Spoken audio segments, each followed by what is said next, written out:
Hello guys, আসসালামু আলাইকুম। Welcome to কোভিডস অ্যান্ড নাইম।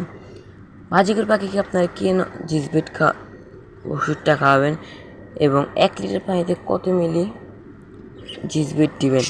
এই পাখিটা দেখেন, এই পাখিটার কিন্তু গায়ে একটু পশম নাই। এইটার কিন্তু 4-5 মাস বয়স হয়েছে, কিন্তু ওর গায়ে কোনো এত বেশি উঠে নেই।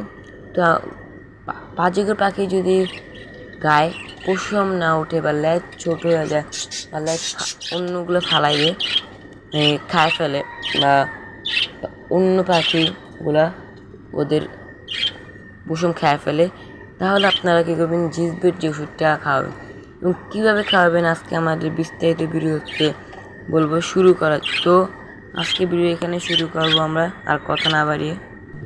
তো 1 লিটারে একটা বোতল লাগবে আর একটা সিরিজ লাগবে। সিরিজটা কিন্তু আপনারা যে কোনো পশু মানে ফার্মেসিতে পেয়ে যাবেন।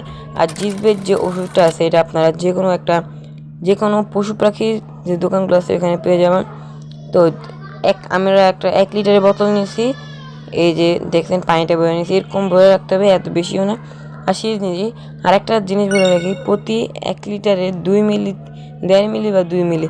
তো আমাদের যে ওষুধটা আছে এটাকে প্রথমে ঝাঁকড়া নিতে হবে, ঝাঁকড়া তারপরে সময় মানে 2 মিলি বা 1.5 মিলি দিতে হবে পানিটার ভিতরে, তারপর পানিটাকে ঝাঁকিয়ে নিতে হবে। তো আমরা খুলে নিছি, দেখেন আমি কিন্তু এই দেখেন 2 মিলি নিলাম, 2 মিলি নিয়ে তারপরে যে এখানে দিব।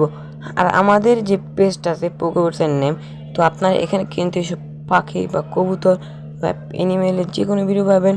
তো আপনার ফেসবুক থেকে দেখলে সাবস্ক্রাইব করুন, ইউটিউব থেকে দেখে ফলো করুন, আর টিকটক থেকে দেখলে ফলো করুন। তো আমি এখানে মেপে 2 মিলি নিয়ে নিচ্ছি।